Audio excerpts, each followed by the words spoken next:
ඔයගොල්ල මේ දකින්නේ ලෝකෙ පළවෙනි ස්මාර්ට් ෆෝන් එක. මේ ෆෝන් එක IBM සහ බෙල් සවුත් වෙන සමාගම් එකට එක්ව 1994 අගෝස්තු 16 සයිමන් පර්සනල් කමියුනිකේටර් යන නමින් පෙරත පොළට හඳුන්වා දී තිබෙනවා. මෙය පර්සනල් ඩිජිටල් ඇසිස්ටන්ට් පහසුකම් ලබා දී තිබූ ලොව ප්‍රථම දුරකථනයක්. මෙය $899 හා $1099ට එකල වෙළඳපොළ නිකුත් කර තිබෙනවා.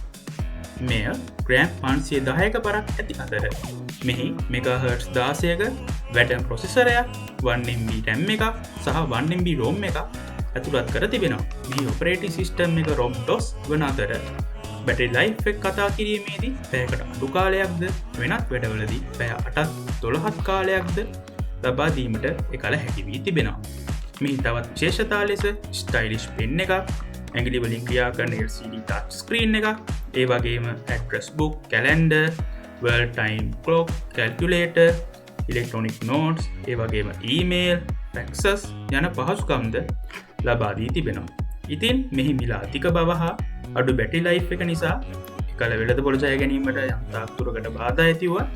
මෙහි යුනිට්ස් 50000 එකල ලෝ වටා විකිණීමට මොවුන් සමත් වී තිබෙනවා.